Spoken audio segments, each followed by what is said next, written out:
Bonjour à toutes et à tous. Dans cette séquence, je corrigerai l'examen d'algèbre 2 pour la filière SMC S2 pour l'année universitaire 2016-2017.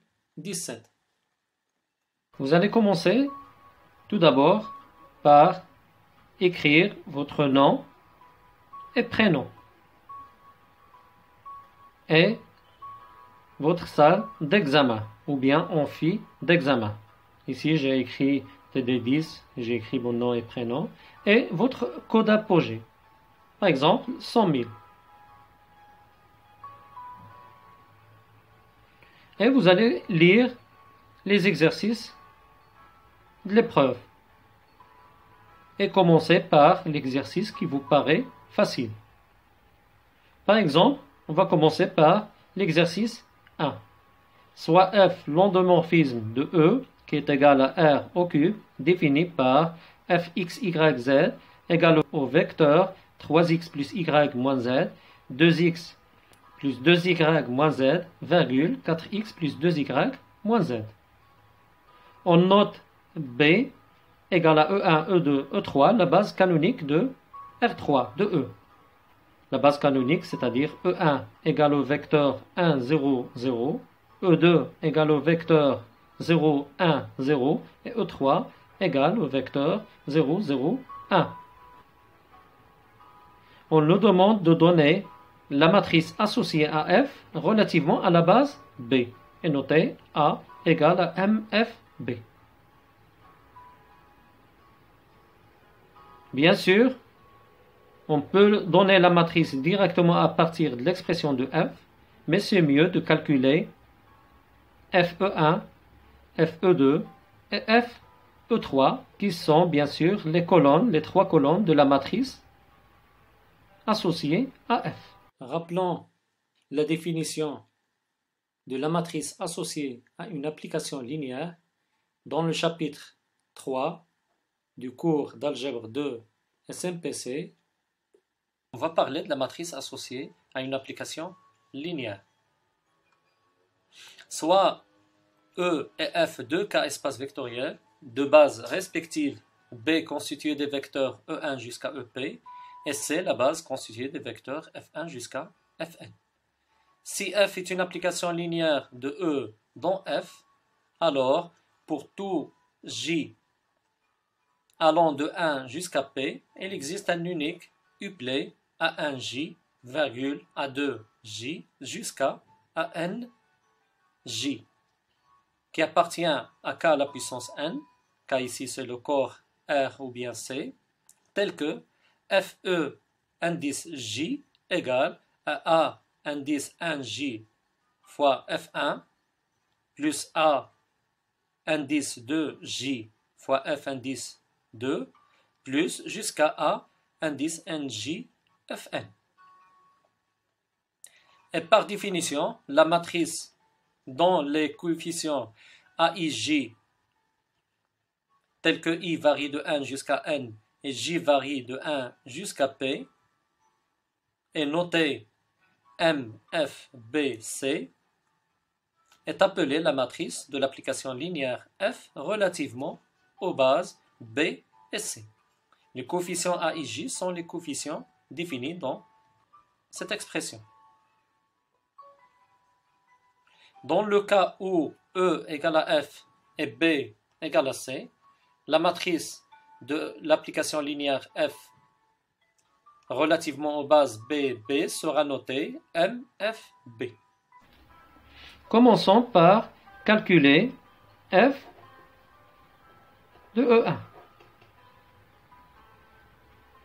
Donc, il est égal à F de 1, 0, 0. Et je remplace dans l'expression de f, x, y, z, x par 1, y par 0 et z par 0. Donc, je vais obtenir le vecteur. Donc, 3 fois 1, c'est 3, plus 0, moins 0. Donc, c'est 3. Ensuite, 2 fois 1 plus 2 fois 0 moins 0, c'est 2. Et 4 fois 1 plus 2 fois 0 moins 0, c'est 4. De la même façon, je calcule FE2. c'est f de 0, 1, 0. Maintenant, je remplace dans l'expression de f, x, y, z, x par 0, y par 1 et z par 0. Donc 3 fois 0 plus 1 moins 0, ça fait 1.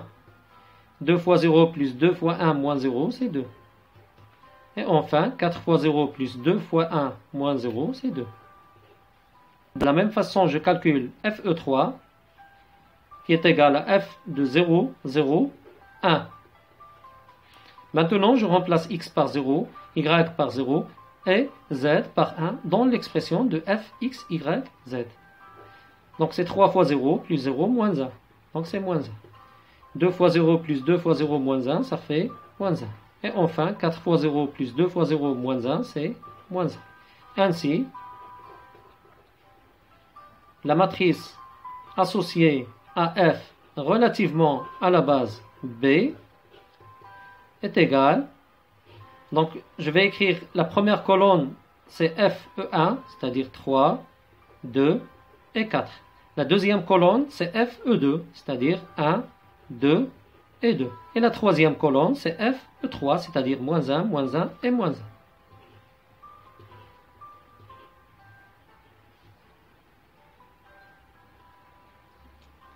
Passons maintenant à la question 2 de l'exercice 1. Soit f l'ensemble des x, y, z qui appartient à R au cube tel que f, x, y, z égale au vecteur x, y, z.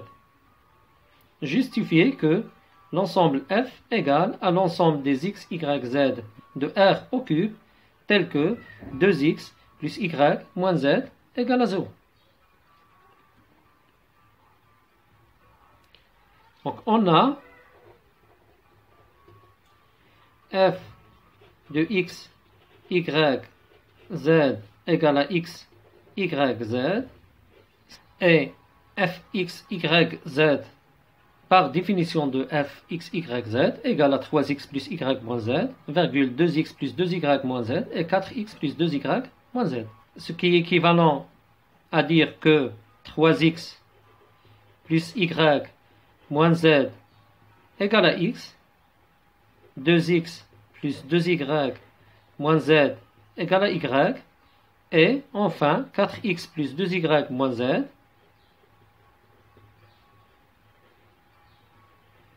égale à z. Ce qui est bien sûr équivalent à écrire que, donc je passe x de l'autre côté, donc c'est 2x plus y moins z égale à 0. Si je passe y de l'autre côté, donc c'est 2x plus y et moins z égale à 0. Et enfin, 4x plus 2y et moins z, c'est moins 2z égale à 0. Remarquez ici qu'on a la même équation. Si vous simplifiez ici par 2, donc c'est équivalent à 2x plus y moins z égale à 0. D'où f égale à l'ensemble x, y, z de R au cube tel que 2x plus y moins z égale à 0. Maintenant, dans la question 3, on nous demande de montrer que f égale avec V1, V2, avec V1 égale au vecteur 1, 0, 2 et V2 égale au vecteur 0, 1, 1. On a d'après 2 f égale à l'ensemble des vecteurs x, y, z de R3 tel que 2x plus y moins z égale à 0, qui est égal à l'ensemble des vecteurs x, y, z de R3 tel que z égale à 2x plus y. Donc qui est égal à l'ensemble des x, y, et on remplace z par 2x plus y, tel que x et y sont deux réels. Et on sépare maintenant les variables. Donc est égal à x 0, 2x plus 0, y et y, tel que x et y appartient à R. Maintenant, il suffit de factoriser par x. Si on factorise par x, donc c'est x facteur de 1, 0, 2, plus y facteur 0, 1, 1, tel que, toujours, x, y appartient à R. Et cet ensemble, c'est le sous-espace vectoriel engendré par les vecteurs 1, 0, 2 et 0, 1, 1, qui sont bien sûr les vecteurs V1 et V2. Donc c'est vect V1, V2. Avec bien sûr V1 est le vecteur 1, 0, 2 et V2 est le vecteur 0, 1, 1.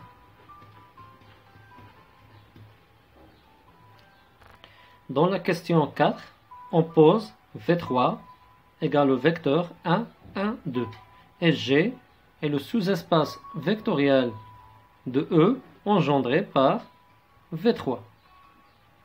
Dans la question A, on nous demande de donner une base et la dimension de G. D'abord, le vecteur V3 constitue une famille génératrice de G. Et puisqu'il est non nul, donc il constitue une base de G. Donc on va dire que le vecteur V3 constitue une famille génératrice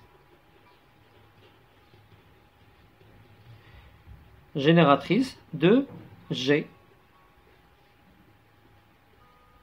De plus, V3 est non nul, donc il constitue une base. Donc, il constitue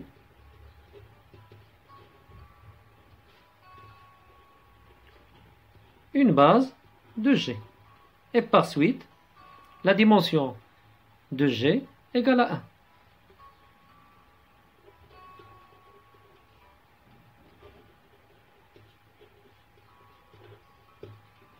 Puisque la base est constituée d'un seul vecteur.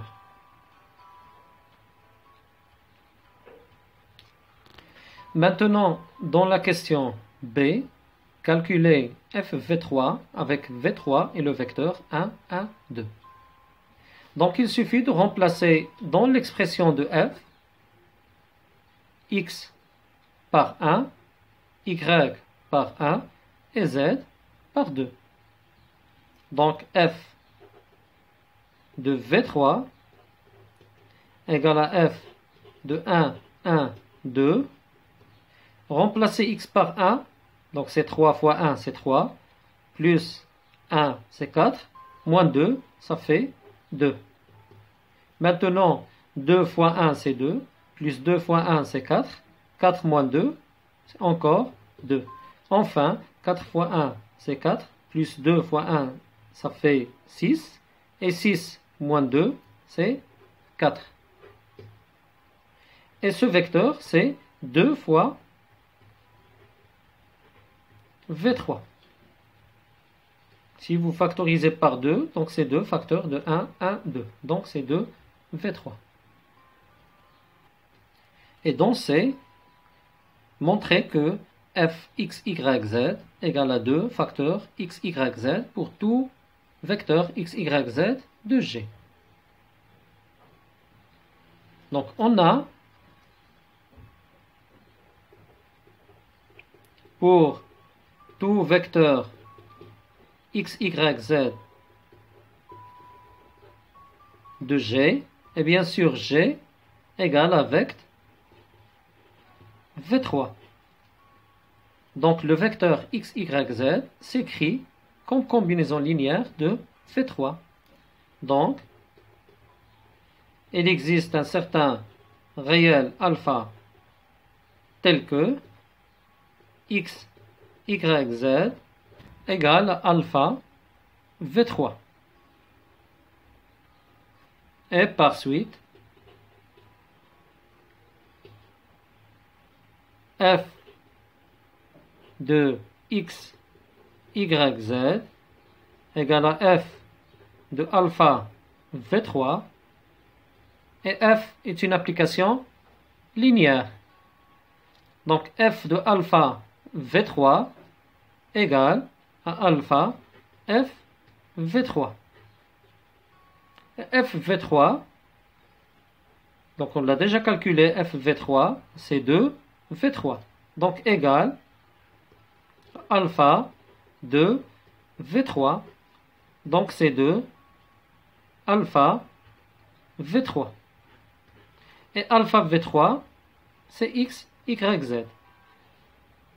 Donc f x, y, z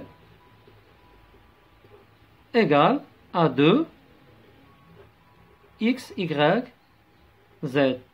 Et ceci, quel que soit x, y, z de G.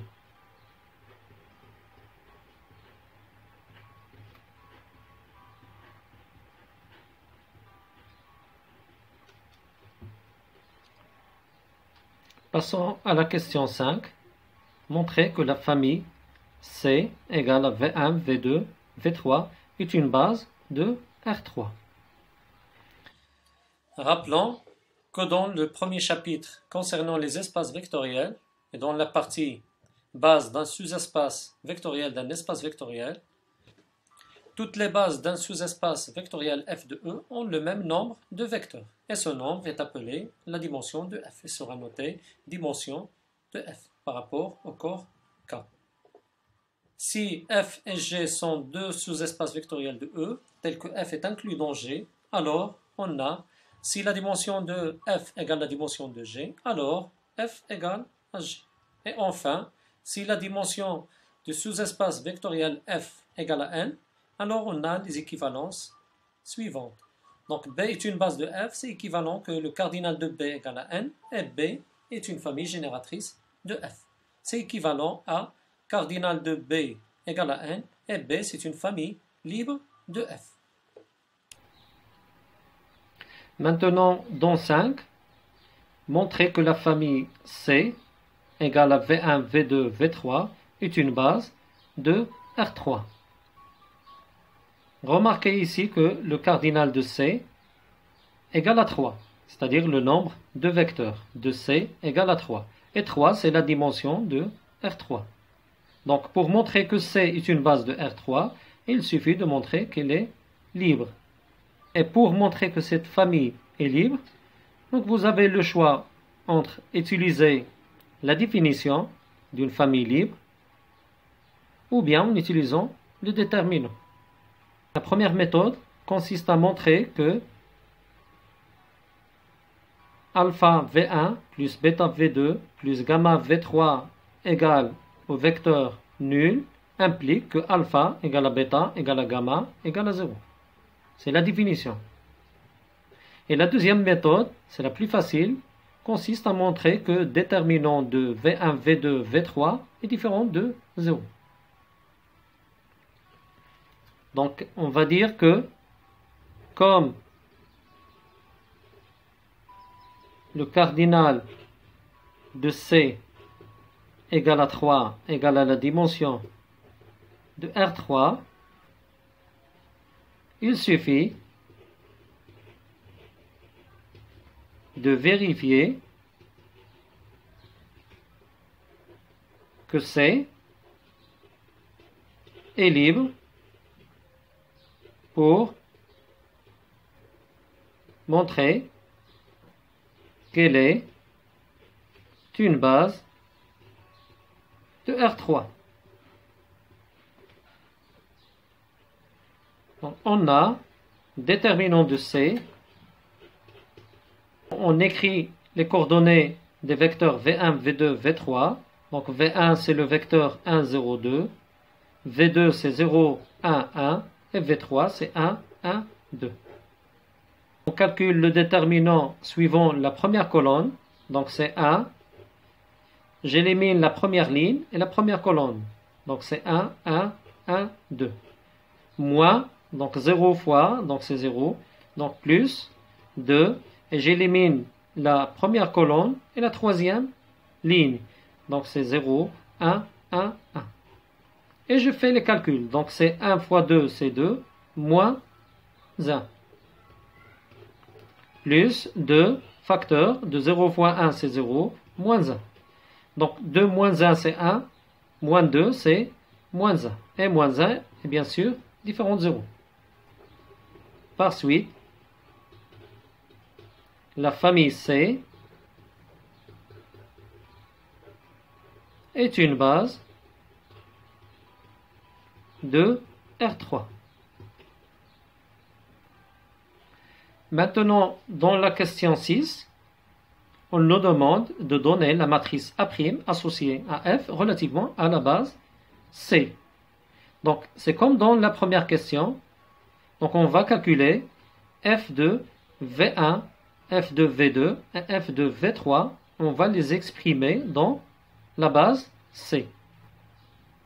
On a FV1 égale à V1, puisque V1 c'est un vecteur du sous-espace vectoriel F, et F c'est l'ensemble des vecteurs x, y, z, tels que f, x, y, z égale à x, y, z. Donc FV1 égale à V1.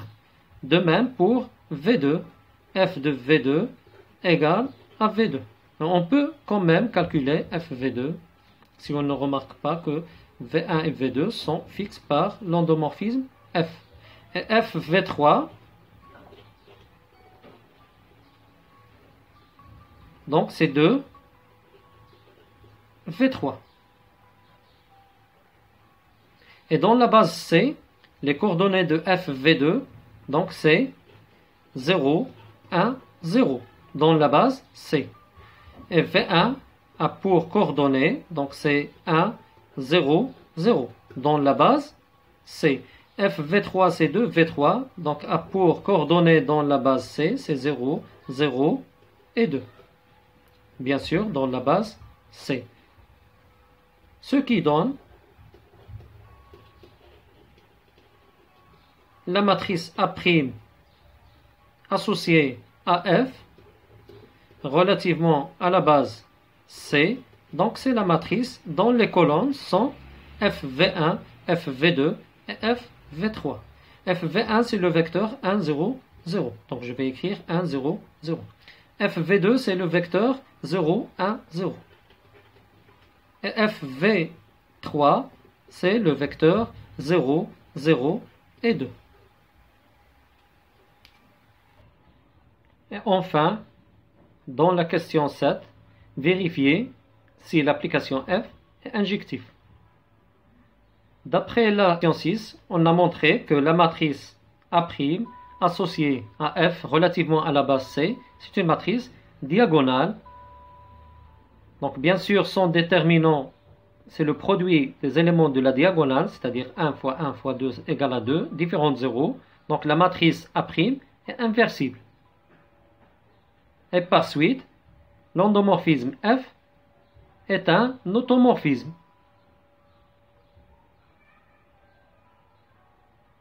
Et par suite, elle est injective. On a déterminant de A égale à déterminant de A' égale à 2, qui est différent de 0. Donc, la matrice A est inversible. Et F est alors un automorphisme.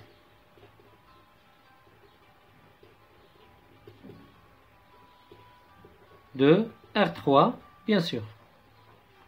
Donc, elle est injective. Donc, F est injectif.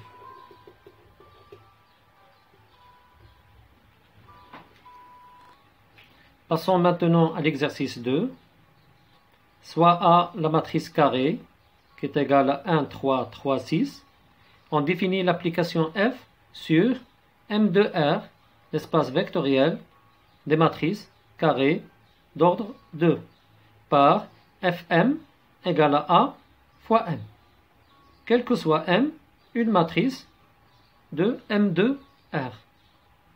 La première question, vérifier que F est un endomorphisme sur M de R. C'est-à-dire, on doit montrer que F est une application linéaire de M de R dans M de R. Et dans le chapitre 2, concernant les applications linéaires, première section définition, dans la propriété 3, F est une application linéaire, c'est équivalent à dire que f de x plus lambda y égale à fx plus lambda fy pour tout vecteur xy de E et pour tout scalaire lambda du corps K. Et c'est équivalent à dire que f alpha x plus bêta y égale à alpha fx plus bêta fy pour tout vecteur xy de E et pour tout scalaire alpha bêta de K.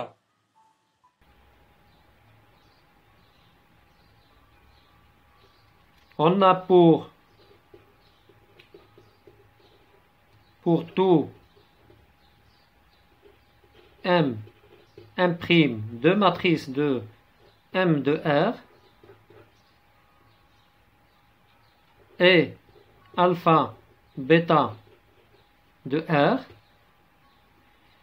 F de alpha M plus bêta M' égale, par définition de l'application f de m égale à a fois m, donc f de alpha m plus bêta m' égale à a fois la matrice alpha m plus bêta m'. Et puisque la multiplication est distributive par rapport à la somme dans l'espace M de R, donc ce produit égale à A fois la matrice alpha M plus A fois la matrice bêta M', qui est égal à alpha A fois M plus bêta A fois M'. Et A fois M, c'est F de M. Et A fois M' égale à F de M', qui est égal à alpha F de M plus bêta F de M'. Donc on a bien montré que F alpha M plus bêta M' égale à alpha Fm plus bêta Fm' pour tout M' de matrice de M de R et pour tout alpha bêta de scalaire de R. Donc l'application F est un endomorphisme de M de R. Donc F est un endomorphisme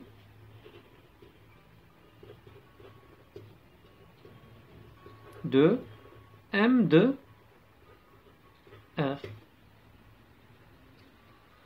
Dans la question 2, on va déterminer le kerr de F et on donne une base de kerr et sa dimension. Et comme définition du kerr d'une application linéaire F, si F est une application linéaire d'un espace vectoriel E dans un espace vectoriel F, alors le sous-ensemble de E noté kerr de F, c'est l'ensemble des x appartenant à E tel que f de x égale à 0 de f, est un sous-espace vectoriel de E. On l'appelle le noyau de f. Et le sous-ensemble de f noté l'image de f, égale à l'ensemble des fx tel que x appartient à E, est un sous-espace vectoriel de f. On l'appelle l'image de f. Si f est une application linéaire d'un espace vectoriel E sur un corps K dans un K espace vectoriel F, on a les résultats suivants.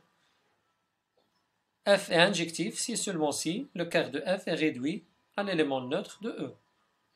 Et F est surjectif si et seulement si l'image de F égale à F tout entier.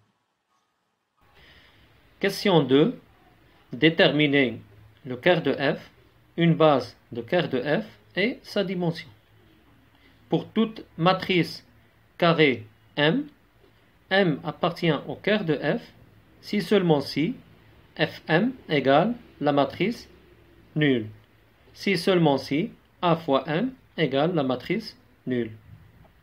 Comme le déterminant de A égale au déterminant de 1, 3, 3, 6, égale à 1 fois 6 moins 3 fois 3, qui est égal à moins 3, et bien sûr différent de 0. Puisque le déterminant de A est différent de 0, A est inversible. Donc l'équation A fois M égale la matrice nulle, équivalent que M égale l'inverse de A fois la matrice nulle, qui est égale à la matrice nulle. D'où le quart de F est réduit à la matrice nulle, et sa dimension bien sûr égale à 0. Rappelons le théorème suivant. Soit F un morphisme de K-espace vectoriel de dimension finie, défini de E dans F, alors on a le résultat suivant. La dimension de E égale la dimension du quart de F plus la dimension de l'image de F. Et comme cas particulier, si la dimension de E égale la dimension de F, on a les équivalences suivantes. F est bijectif, équivalent que F est injectif, équivalent que F est surjectif. Passons à la question 3. Donner la dimension de l'image de F et préciser une base de l'image de F. On a d'après le théorème des dimensions, la dimension de M de R égale la dimension de l'image de F plus la dimension du quart de F. Et comme la dimension du quart égale à 0 d'après la question précédente, donc la dimension de l'image de F égale la dimension de M de R égale à 4. Et comme l'image de F est un sous-espace vectoriel de M de R qui a la dimension égale à la dimension de M de R, alors l'image de F égale à M de R.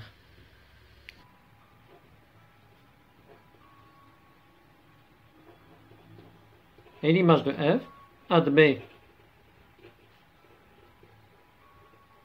comme base la base canonique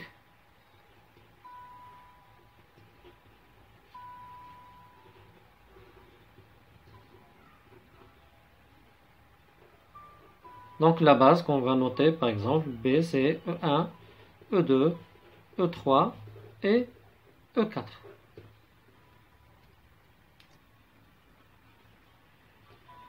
Pour déduire que F est un automorphisme et donner son automorphisme inverse F-1, il suffit de voir que F est un endomorphisme d'abord.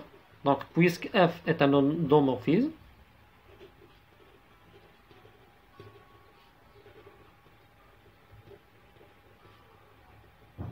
il est injectif puisque son quart est réduit à la matrice nulle.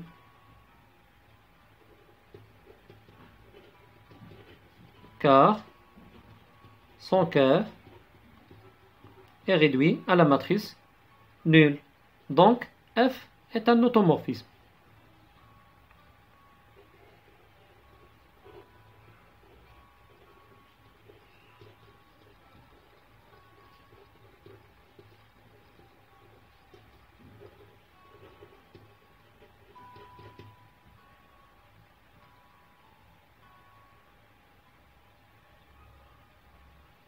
Et bien sûr, on a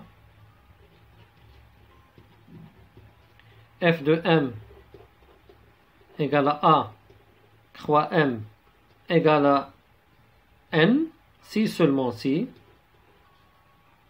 Donc, puisque a, c'est une matrice inversible, donc m égale à a moins 1 fois n.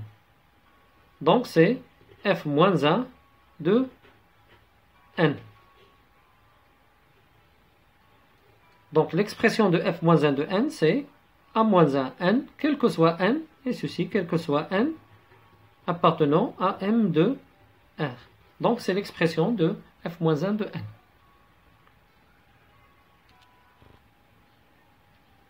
Dans la dernière question, La question 5.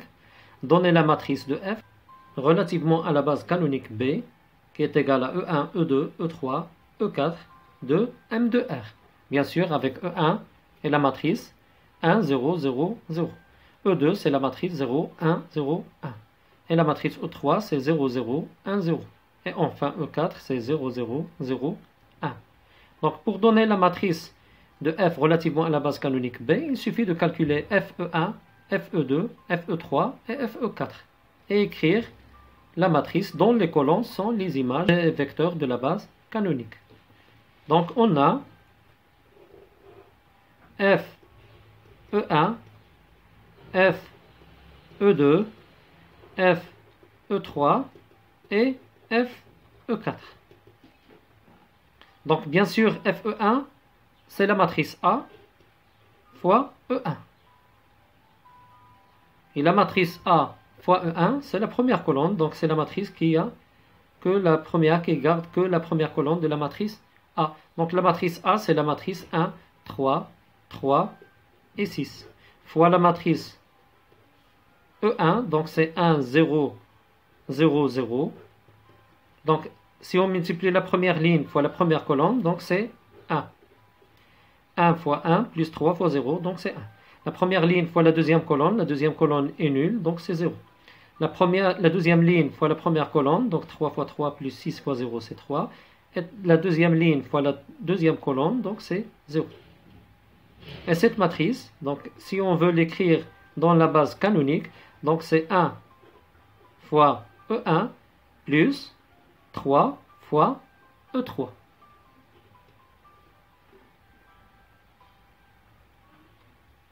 D'accord? Donc ces coordonnées, donc c'est 1, 0, 3 et 0. Donc la même chose pour FE2.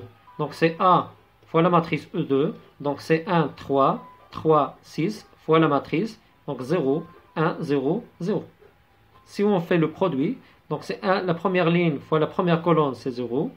La première ligne fois la deuxième colonne, c'est 1 fois 1 plus 3 fois 0, donc c'est 1. Plus la deuxième ligne fois la première colonne, c'est 0. La deuxième ligne fois la deuxième colonne, c'est 3 fois 1 plus 6 fois 0. Donc c'est 3.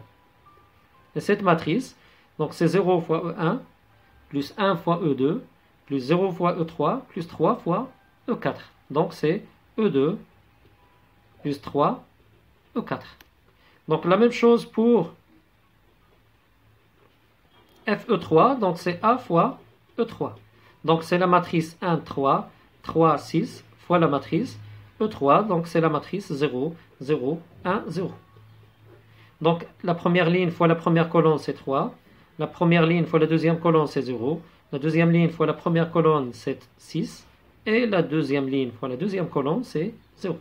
Et cette matrice, c'est 3, E1 plus 6, E3.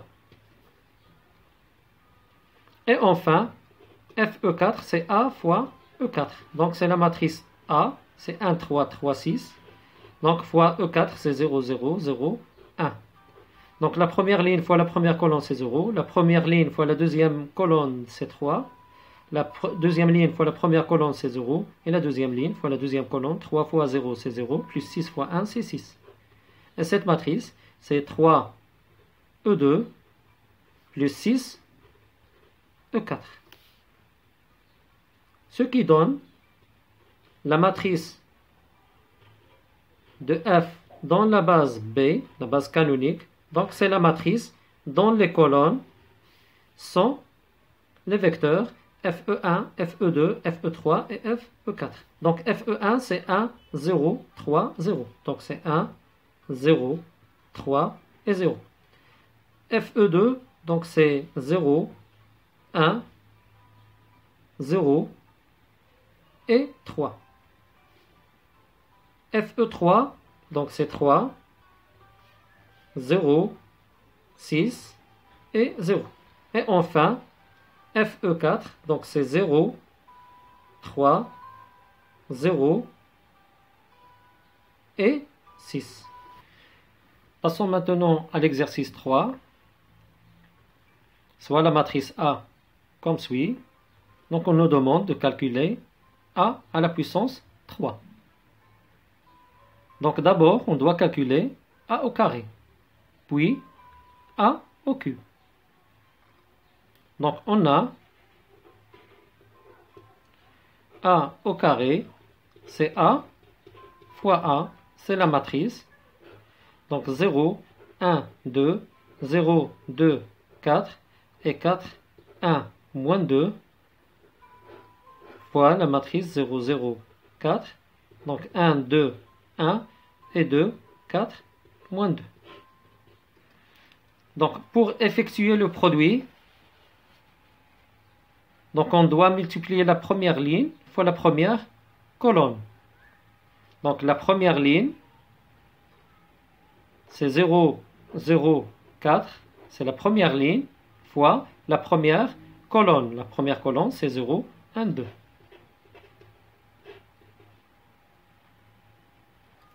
Zéro fois 0, donc c'est 0 fois 0, plus 0 fois 1, plus 4 fois 2. Donc c'est 8. Donc je vais écrire pour la première composante, c'est 8. D'accord? Et je fais la même chose pour les autres composantes.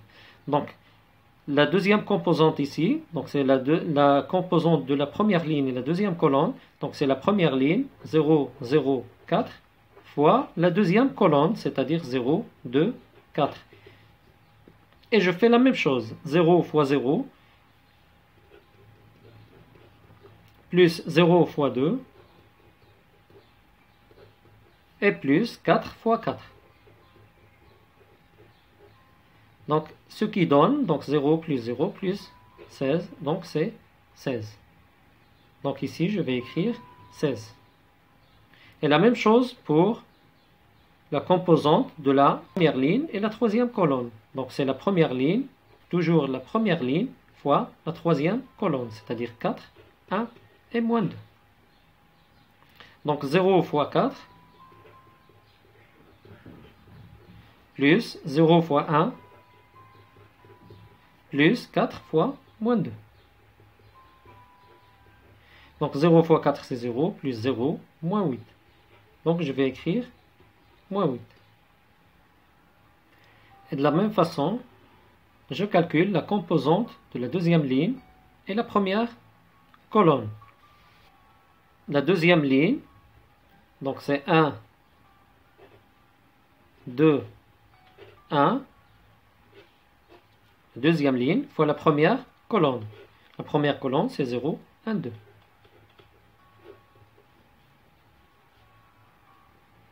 Donc 1 fois 0, plus 2 fois 1, plus 1 fois 2,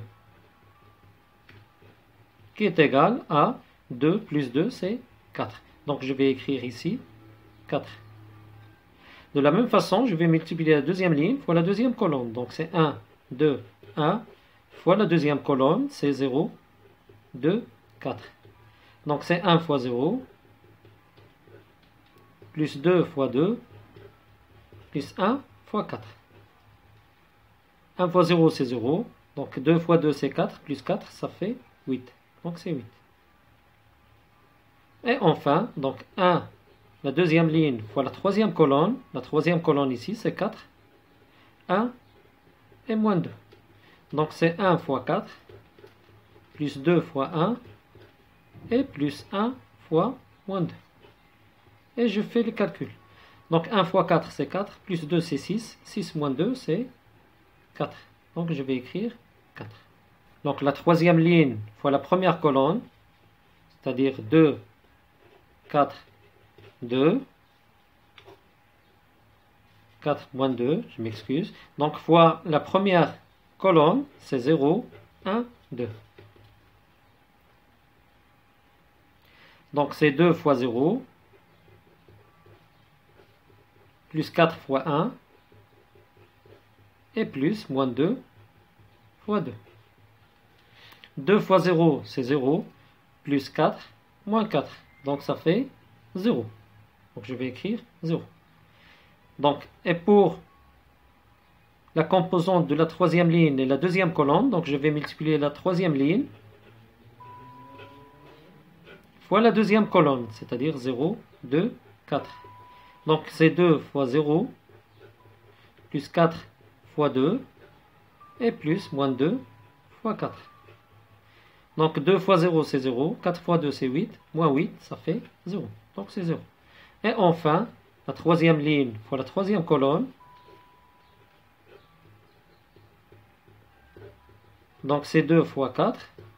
Donc je multiplie la première composante fois la première composante, plus la deuxième fois la deuxième, plus la troisième fois la troisième. 4 fois 1. Et enfin, plus moins 2 fois moins 2. Donc 2 fois 4 c'est 8. 8 plus 4 c'est 12. Et 12 plus 4 c'est 16. Donc c'est la matrice A carré. Donc maintenant, on peut calculer A à la puissance 3. Donc c'est A fois A au carré. Donc c'est la matrice 0, 0, 4, 1, 2, 1 et 2, 4, moins 2. Fois la matrice A carré. Donc c'est 8, 16, moins 8, 4, 8, 4, 0, 0, 16.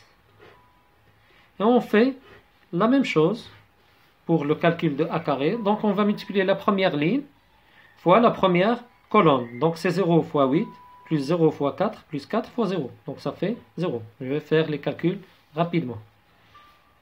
Donc la première ligne fois la deuxième colonne, donc c'est 0 fois 16, plus 0 fois 8, plus 4 fois 0. Donc c'est 0.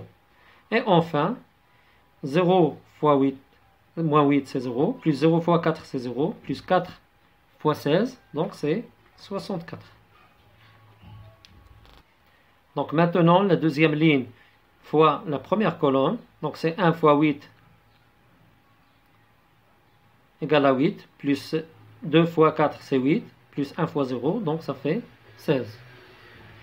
La deuxième ligne fois la deuxième colonne, donc c'est 1 fois 16, c'est 16, plus 2 fois 8 c'est 16, plus 1 fois 0, donc c'est 32. Et la deuxième ligne fois la troisième colonne, c'est 1 fois moins 8, c'est moins 8, plus 2 fois 4 c'est 8, donc 8 moins 8 c'est 0, plus 1 fois 16, donc ça fait 16. Et 2 fois 8 c'est 16, plus 16 c'est 32, plus 0, donc c'est 32.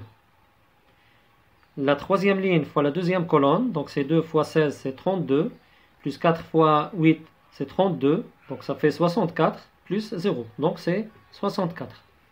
Enfin, la troisième ligne fois la troisième colonne, 2 fois moins 8 c'est moins 16, plus 4 fois 4 c'est 16, donc c'est 0, et moins 2 fois 16 c'est moins 32.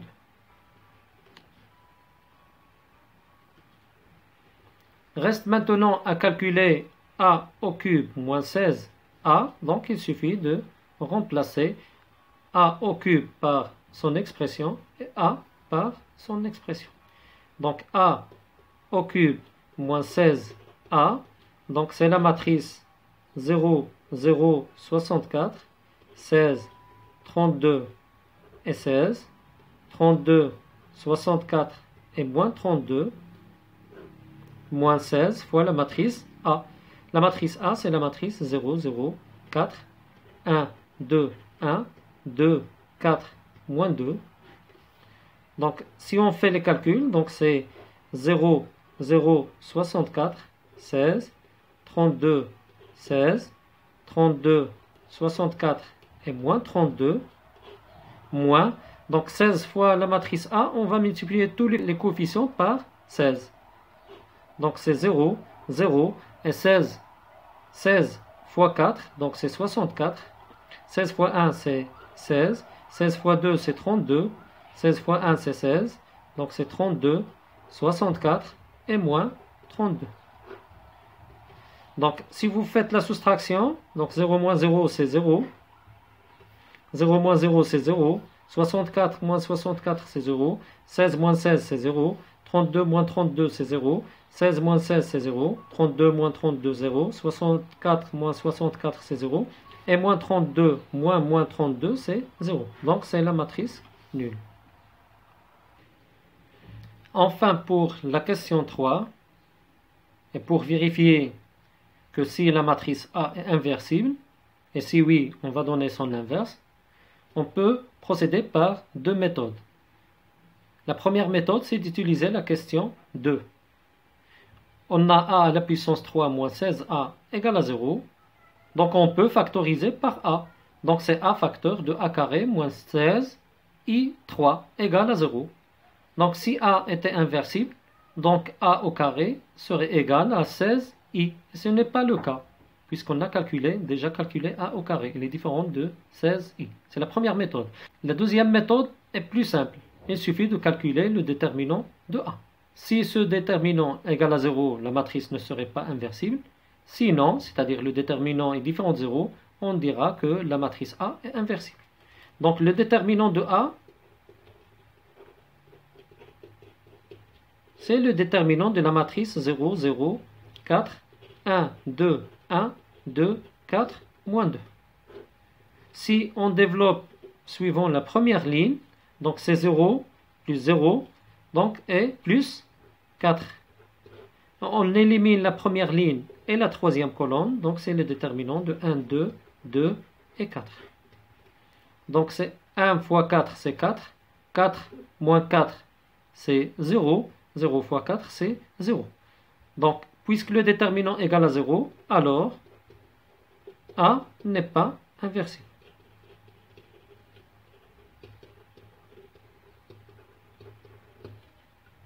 Et on termine ainsi la correction de l'examen